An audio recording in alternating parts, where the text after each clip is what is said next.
Well, welcome everybody.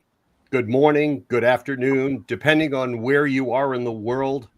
We're really glad that you were able to join us on today's incredible webinar. We're going to be digging into an awful lot of things that are really not talked about enough. So, wherever you're joining us from, we want to welcome you. And we want to welcome today's executive briefing and strategic deep dive into one of the most persistent and costly challenges in healthcare, patient no-shows. I'm Steve Pappas, Vice President of Healthcare at Zappix, and I'll be your moderator for today's powerful session. And it's jointly presented by two innovation leaders in the space, Zappix, pioneers in digital patient engagement, and BPA Quality, renowned experts in behavioral analytics and voice of the patient psychology. So let me set the stage. Here's what we know. No-show rates are rising. They're impacting scheduling efficiency, clinical outcomes, as well as revenue cycles. And despite more reminders, portals, things that you're told will help, and outbound research, patients still aren't showing up. And some of the numbers are astounding. We're going to be talking about them a little bit. But why is that? Well, because we've been trying to solve a behavioral problem with operational tools historically. Well, today that changes. Now, in this session, we'll uncover why traditional approaches to no-shows are really missing the mark, what psychology reveals about patient motivation, fear, and inaction, how AI-driven engagement from Zappix and psychometric insights from BPA Quality are rewriting the no-show playbook, and how hospital leaders like you can apply these proven strategies for real, measurable impact starting tomorrow. Now, you're going to hear from our speakers today. You'll be hearing from Yossi Abraham, President and CEO of Zappix, who'll walk us through how mobile engagement and dynamic reminders, as well as automation, can move the needle without increasing staff or their workload. We're also going to be hearing from Dr. Fei Zhan, Head of Psychometrics of BPA Quality. And she'll reveal what behavior and behavior science the data tells us about why patients disengage, and how voice and psychographic cues can predict no-shows before they happen. So whether you're a hospital executive, operations leader, or part of the patient access transformation team, you're in the right place. So let's get to the insights and start reducing no-shows with strategies that finally stick. So please feel free to ask questions along the way, and I will ask them of our experts toward the end of our webinar. So let's kick things off. I'm going to turn now to Yossi Abraham, President and CEO of Zappix. Yossi, as a technology leader today focused on the problem, can you start us off by framing the landscape for us and what it means of the problem we're trying to solve? Thank you, Steve, and I think we should start with the problem statement. On average, 1 in 5 appointments end in a no-show in an average. So this is astounding. About 20% on average in the industry, in the healthcare industry, are no-shows, and the impact of that is tremendous. If we can move to the next slide. So there are different, analysis and different research that are showing it, but it's commonly known that about $150 billion is the size of this problem in the healthcare industry today. $150 billion of lost appointments in a year, and it's going across the board, and we hear it from different departments, and it can be 19% in primary care, or even 8% in surgery, which is a lot, or in gastroenterology, which is a combination of no-shows and late cancellations and so on. So it's spread across the different departments there. And there are different reasons why people do not show up in the next slide. One, forgetfulness. With all the different tools that we are receiving from our healthcare providers, people still forget. Sometimes it's a communication gap. I misunderstood. The communication that I did receive, the notification I did receive was not clear. We heard it from one of our clients actually that the reason they came to us is that the messages were very bland and they had a different location and the notification sent them to the main location. So just even that communication gap of the instructions was very problematic and leading to no-shows. Another thing that I believe Dr. Fay that Fay will discuss is a lot about anxiety or fear. Some people schedule an appointment and that can be 2 weeks, 3 months, 6 months after, and they actually get some cold feet and do not join. And it can also be transportation, or suddenly they have an important thing at work that they cannot miss, and I'll just not go. And lastly, cost. We all know it. We sometimes go to a doctor's visit. We do not know what the bill will come out to be at the end of it. What will be our deductible, our copay, and so on and so forth. So there are multiple different reasons why people do not show up, and if we understand them better, then combination of behavioral science and technology can start to overcome some of those. So if we can move to the next slide. So what is the impact of no-shows aside from the financial impact? Because it's not only about the dollar sign. It really disrupts the continuity of care for the patients. And think about it. If patients have supposed to see a physician or a healthcare provider for a certain need, and they do not show up, that of course impacts their ability to get healthier, or it adds risk for readmissions and so on. A very impactful impact also is the waste and the inefficiency on the administrative and the clinical resources. And in the healthcare system, we all know it today, there is a huge shortage of resources.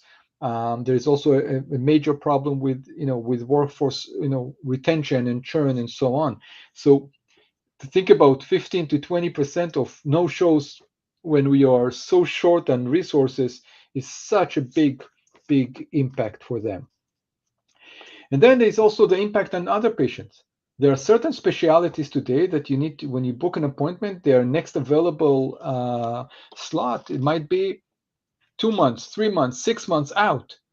When people are not showing up, they're taking that spot from another patient that could have used it. And then, as we said at the beginning, there is a major impact both from a revenue and from an operational mode for the system. So if we move to the next slide, so how can technology help? And I'll show a couple of examples. One is a simple example, and which is just how can you improve the appointments. But before I show the examples, I want to show how are we successful or not. When you apply the right technology at the right time, it can have significant impact. And some of our clients are enjoying amazing reduction in no-shows. A certain client reduced their no-shows from 15% to 5%, another one from 18% to 9%, another one from 14% to 6%. And it's thanks to really applying the right technology with the right workflows that can support the patient journeys. And if we move to the next one, so we can look at a simple and a complex kind of reminder. This is an example of a gastroenterology endoscopy type of procedure. that later on Sue Henry can speak about, where we are taken, or we're taking all of the instructions for before a colonoscopy, for example, or an endoscopy. We break it down to bite-size instructions, visual and digital, and we're adding a very intelligent outreach program that can send those instructions to the patients based on their preferred contact method at the right time per the specific medical regimen that they need to follow. So now, 7 days before, you need to do X. 5 days before, you need to do Y. 2 days before, at 7 p.m., you need to do something else. And this is creating a very successful impact on reducing the no-shows. If we move to the next one. So I'll pause here, and Steve, I'll give it back to you. Great, great, thank you. Well, that was very informative as to setting up the problem, how big the problem is, and how folks can address the problem very quickly. One thing comes to mind, though, if you don't mind a quick question here, is how personalized can this be?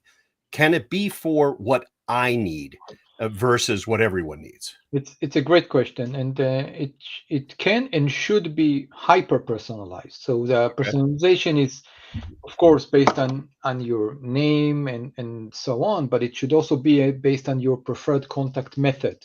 And we're starting to look into adding more and more capabilities in the future for even what time of the day would you prefer to receive this kind of notification based on your past behavior. And of course, it's from a medical point of view, it's specific for the specific, not only the procedure you're going to have, but for the specific prep type that you need, or whatever instructions that are personalized for you. Perfect. Perfect. All right. Well, now we're going to turn to someone that's on the front lines of this. We don't want this to be just theoretical. We want people to understand what it means to be addressing this. So we're going to turn now to Sue Henry. Sue Henry is the practice manager at North Shore GI, as well as Leahy Institute of Urology. And she was wrestling with these problems. So, Sue, thank you for joining us today. I really appreciate you being on. Sure. Thanks for having me. So let me ask you a few questions, Sue, if you don't mind, just to kind of set this up, because I'm sure people listening are wondering, how does this work in the real world? And does it do what people say? So if you could just tell us a little bit about your unit, just so those out there could relate to the same kinds of things that you experienced. Sure. So right now we're using it in our GI department, and we are we have 6 rooms there. We do between 45 and 65 endoscopy cases a day. Okay. And yeah, we were noticing horrible late cancellations, which are hard to fill because a lot of times you have to hold meds for a week.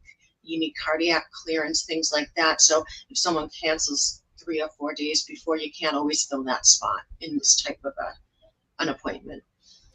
Interesting. So you were recognizing the fact that no shows were on the rise. So Yes. what I'm saying is, at the heart of it, there are certain folks in an organization, especially in a unit like yours, that are recognizing things happening over and over again.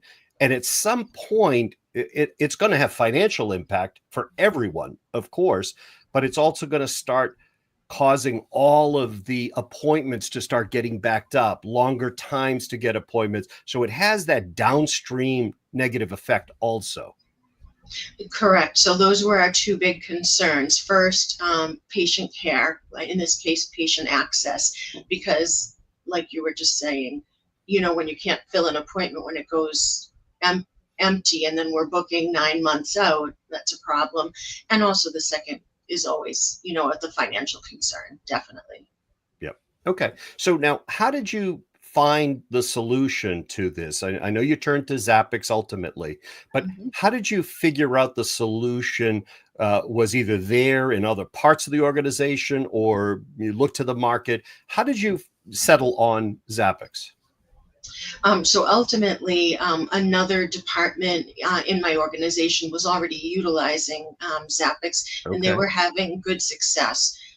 So we contacted Yossi, thank you, Yossi, and yeah, the rest is history. Nice. So you let another department be the proving ground, and then you were able to capitalize on that. Exactly, that is exactly what happened. Nice, nice. So real quick, how did the implementation go? I mean, most people listening are probably thinking, "Oh my God, we don't need another project," right? Did this really even feel like a project to you? How did that implementation happen? No, so I contacted Yossi, and we had a couple of meetings, just a lot of questions, but they were short meetings as well. But questions about how many preps we used, what kind of computer system they certainly needed to know, and who our contact in the IT department was. And Yossi and his team took it from there, and did, most of the work. And Yeah, it was just a few meetings, and when we were going to start, and that was Right. all that happened. Yeah, it was really simple. I was pleasantly surprised. Nice, nice. Well, that's great when it's a white glove type of service and you answer some discovery questions and it's all taken care of for you. So I'm sure people are thinking right now, let's talk numbers, right? So Mhm. how are things going? What was the ultimate impact on your unit and hopefully in a positive way for you? Yes, it was definitely positive, and I believe we even had some months where we had like a 23% increase from the year. What I was doing is um, looking at last year's numbers, and Okay. then when we started, and then the same month this year, and it's amazing. It's anywhere from I think our lowest percent increase was 9 for but always an increase from the year prior. Okay. So you're Yeah, so getting we've had people there. great success, and also there's an after visit questionnaire, and a lot of those questionnaires, speak about how it was so helpful to get the daily reminders and instructions, and pictures. Sometimes a picture is worth 1,000 words, and that's Right. true. Just to know what kind of medications to buy, they can look at it as they're in the pharmacy.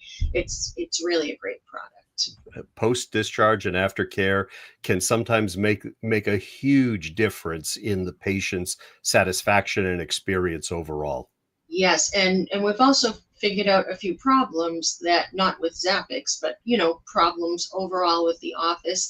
And if you don't know that something's broken, you can't fix it. So that's Perfect. another positive. Excellent. Excellent. Well, Sue, I want to really thank you for taking the time with us. It's been great to have a perspective from being right there on the front lines and recognizing that no shows have to be dealt with. And we can't wait. We have too many horror stories in healthcare in general of, financial impact, staff shortages, and everything else. And this is one area that if people can take care of, it leads to a lot better things further on. So thank you again, Sue, for joining us. You're very welcome. Thank you.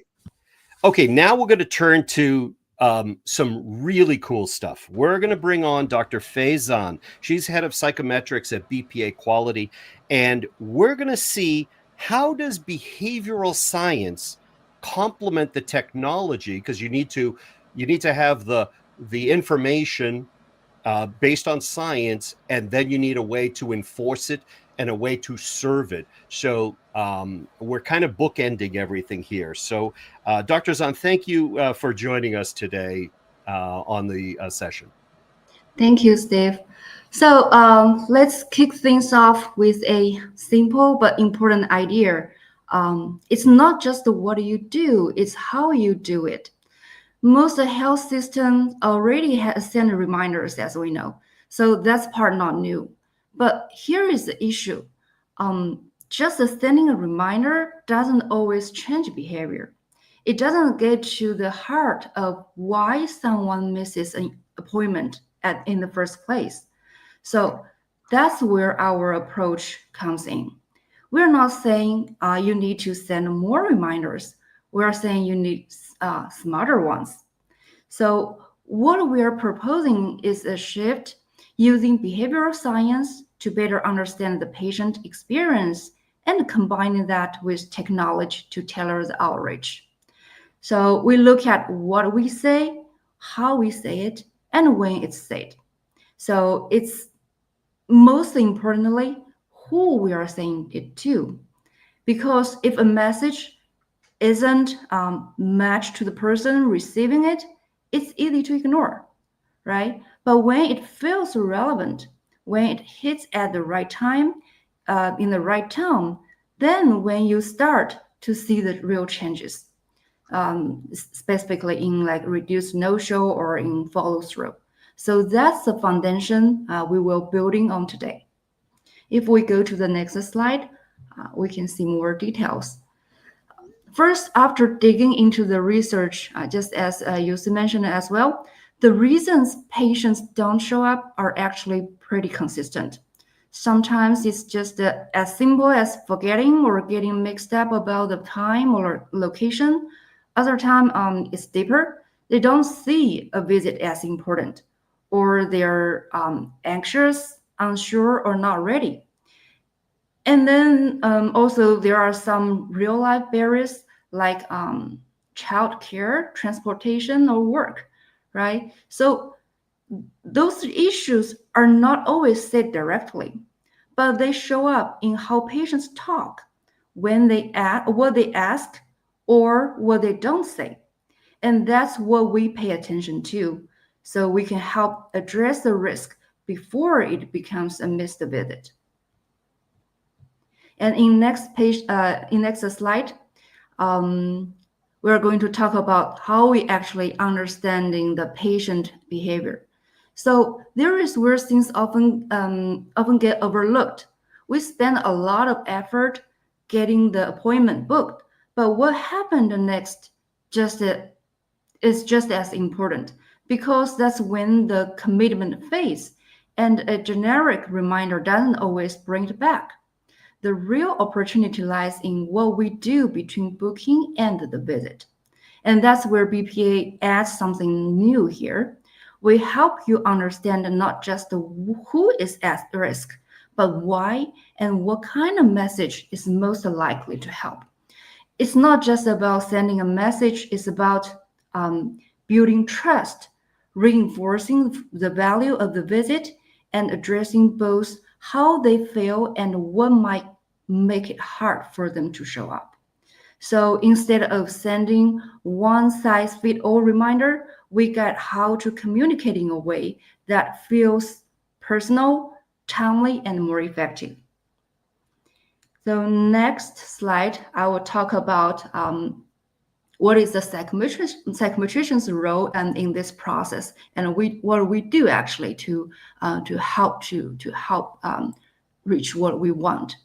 And before we get into the details, just to think about this for a moment. Have you or your team ever tried using patient surveys to understand how people feel about their care or why they miss a visit? Things like how confident they feel about their treatment, or something got in the way of showing up. Is there anything like we're trying to measure based on the survey? So in traditional research, psychometricians like myself are often behind the scene. We design and validate surveys to measure things like anxiety, readiness, or satisfaction.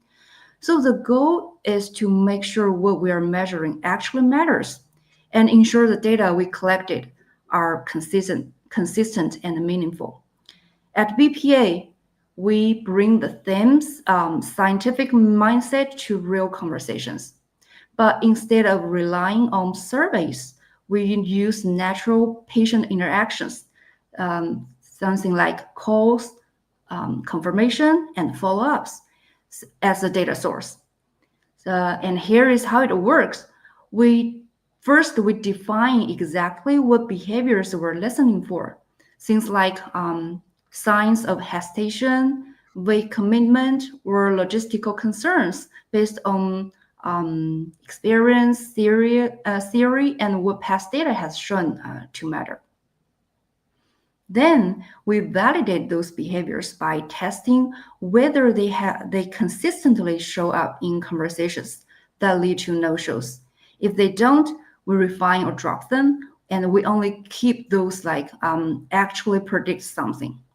So here we are going to use some correlation models to link the behaviors to the real outcome.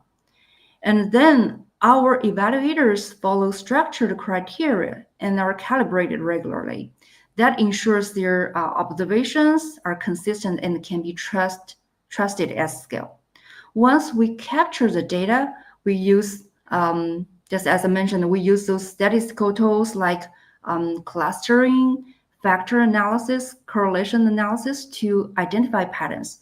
For instance, if we find someone or find the patient who say, I will try to come, often miss their appointment, then that's a signal we track. So the takeaway here is, this isn't just opinion, it's behavior data. It's coded, it's tested, and it's analyzed using scientific methods. So we know what we are working with, something reliable. And because we are listening to everyday conversation or interactions, we're able to pick up insights across more patients more often than those surveys usually allow us to do. So that gave us a powerful way to turn what patients are already saying into something actionable. And next slide, we can look at how we go from listening to acting. So we don't just flag what patients say, we try to understand what is actually tell us about their mindset. Sometimes maybe the patients say things like, I will try to make it, or I need to arrange childcare, or even ask, where is the clinic again? So on their own, this might just sound minor, but when we see the same pattern across hundreds of interactions, they start to tell a bigger story. So what we do is analyze those phrases using cluster models, and we look for groups of patients who communicate in similar ways, whether that could be uncertainty, vague commitment, or logistical challenges. So once we identify those clusters, we use that insights to guide more relevant outreach. Rather than sending the same reminder to everyone, we tailor the message to speak to what's really going on. So the goal here is to move from surface level language to deeper insight. And we are not just hearing patients, we are actually responding in a way that support follows through. So the next slide, we're showing some differences between a typical reminder and what we call behavioral informed messaging. So as we know, most reminders say things like, you have appointment at 2:30 p.m.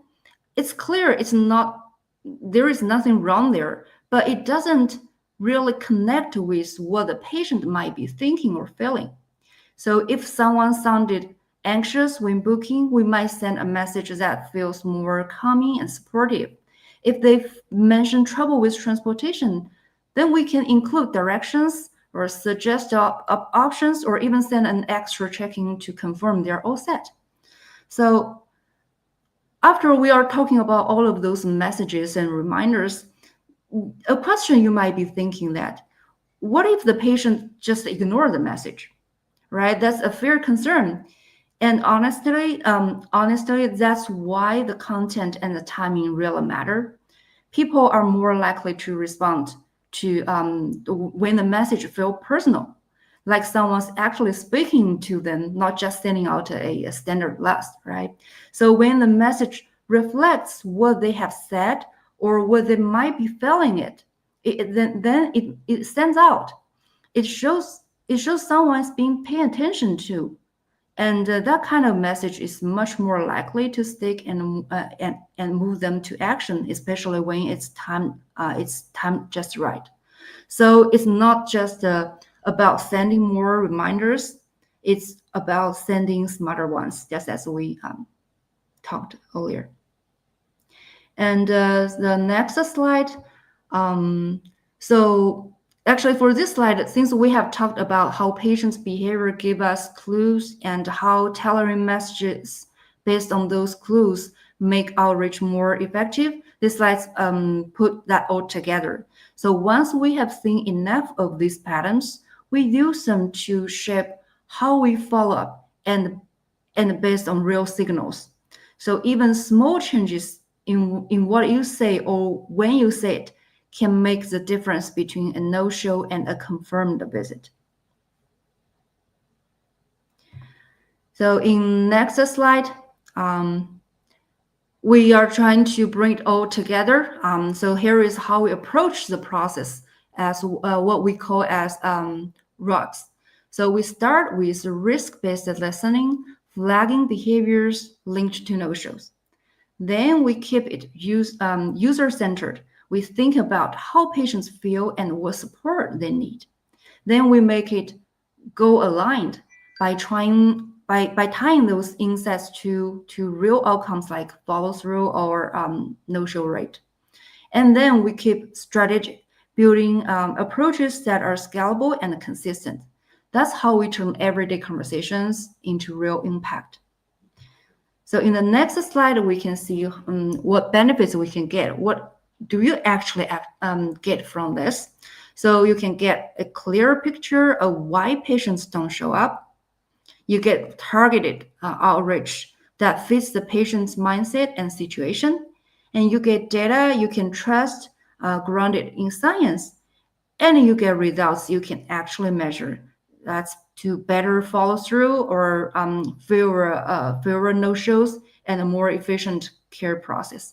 And all of those build on what patients are already telling us. So that's all I have here regarding how we actually use the behavioral science and to implement that with the technology. Thank you. Perfect. Thank you, Dr. Zahn. So we have a couple of questions. I hope we have a few more minutes. I'm going to launch a couple of questions. First one is for Dr. Zahn. You spoke about language being important as well as content matters. What about in their language, in their preferred language, tone and timing? What does matching their chosen language to be communicated in, how does that affect things too? So that will make the patients feel it's more relevant to themselves, right? This is something they would like to hear and something they concern more.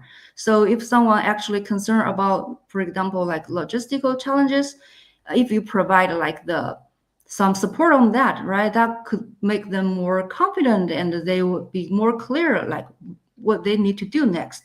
So that can help them from their perspective rather than like just a very generic reminders to everyone, right? So yeah. Perfect. Thank you. The next one is for Yossi. In a world where patients are overloaded, and I think we can all relate to this with information, how are you redesigning communication flows to break through the noise barrier and really drive intentional action? That's a great question, and we all experience that. And the main way we are working with healthcare systems around that is really understanding what are the critical touch points that bring the highest impact for that patient journey. And we are making sure that we are sending the messages in the right timing based on the preferred contact method that the patients have specified, and also based on their preferred language. You just asked that question a minute ago.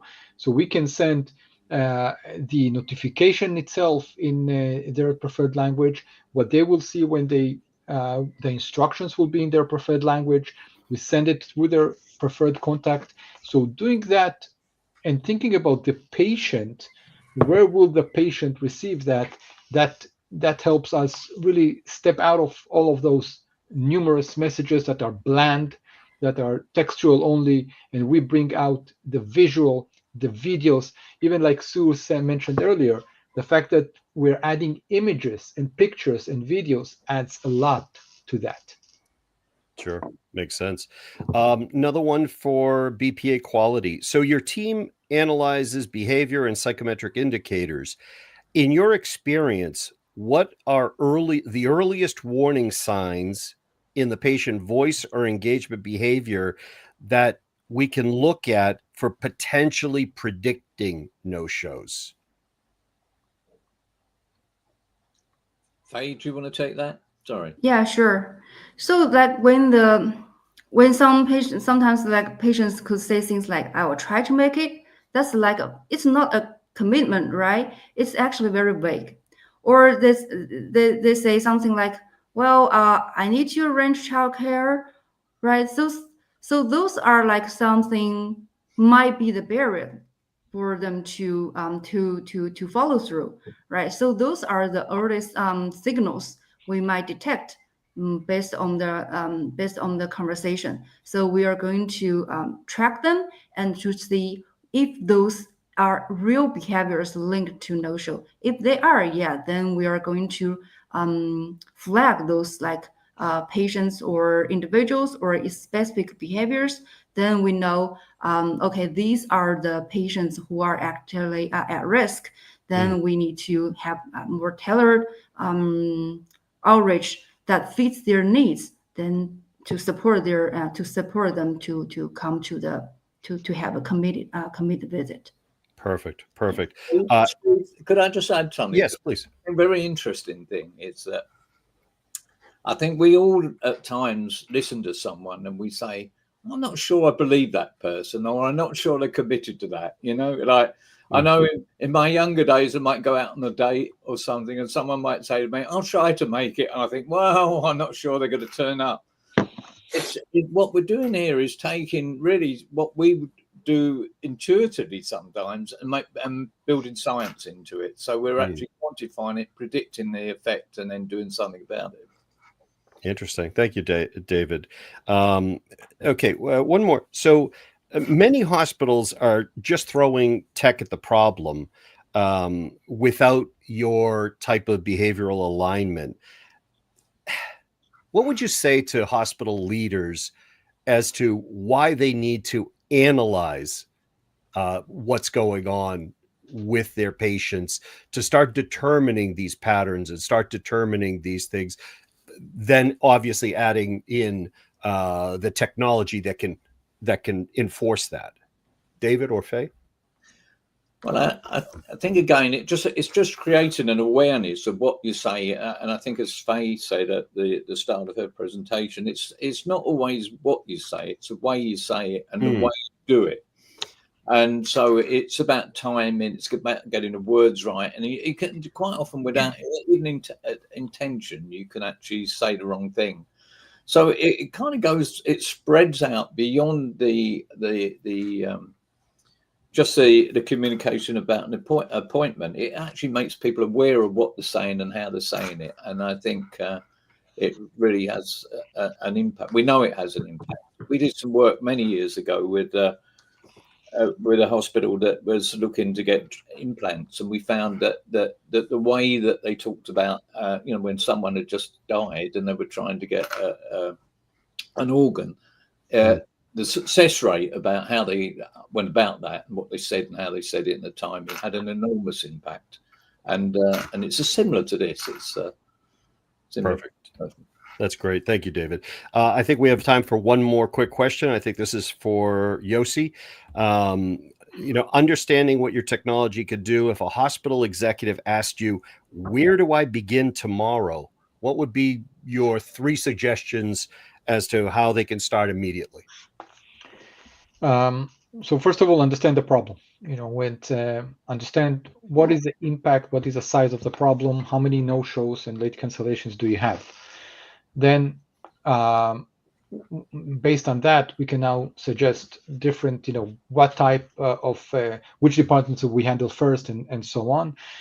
Speak with us. We have a lot of experience in how to do even a phased approach of let's handle the most important and most critical no-show problems that you have today, and then we can offer several solutions that can have immediate day one impact on that. And as we mentioned earlier, the implementations are relatively simple from the healthcare systems. We do all the heavy lifting. We just need from them to send us the medical regimens, and then we take that, we break it out to beautiful looking instructions, digital, visual, and so on, and we help them implement that. So understand the problem, identify the department you want to start, and let's do a phased approach to implement that in an impactful way. Perfect. Perfect. Well, I want to thank you all for joining us today.